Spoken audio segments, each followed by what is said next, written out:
Many say the sound of music throughout the region represents a similar beat, and one local educator is using that connection to tell the story of a classical music in the Caribbean. Our Lloyd Allen spoke recently with Dr. Christine Gangelhoff, Associate Professor of Music at the University of the Bahamas, whose newest work, Tour de Force, tells the story of composers and trends in the region.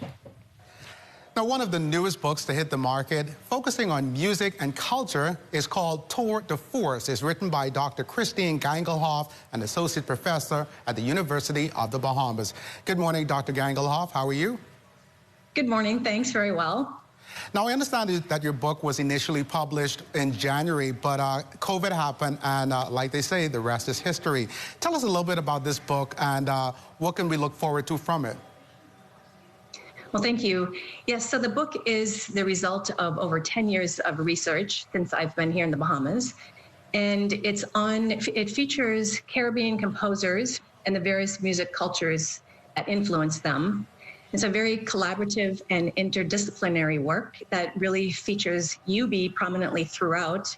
I co-authored the book with Kathy LeGrand, who's a former research librarian at UB.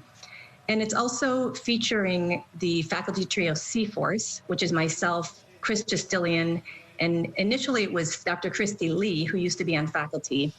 And we recorded a double CD in 2016, also called Tour de Force, and it was based on a lot of the composers I found through my research. And so this book revisited that CD, and Kathy LeGrand and I basically researched composers around the CD and included them in the book. Also, so the CD is featured, as well as Chris Justilian is one of the featured composers in the CD. And the cover work for both the CD and the book are both by Bahamian artist John Cox, who's a former UB lecturer. And there's also music students throughout, music students past and present, who have statements throughout the book. So that's a really nice feature that when students look in the book, they can see their classmates are actually featured in the book as well. And so, Dr. J, I know your background is from the U.S., and of course, you've spent the last 10 years here in the Bahamas. Tell us how you've merged what you grew up knowing when it comes to music over in the U.S. with what you've learned over the past 10 years here in the Bahamas. Yeah, that's an interesting question.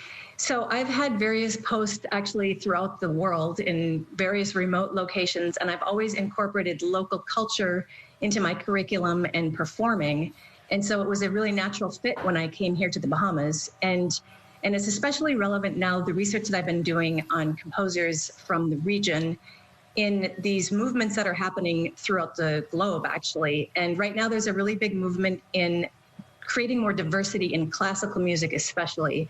And so I've been getting approached from people all over the world looking for diverse programming for their various organizations. And in fact, just recently, some colleagues of mine in Portland, Oregon, contacted me to see if I had some music that they could program for a Juneteenth program they were putting together. And so I sent them a score to Cleophas Adderley's Sanctus, and they just read through it over the weekend, and they absolutely loved it and are really looking forward to programming it. So this music is able to actually reach a global audience through initiatives like this book and other projects that I'm working on.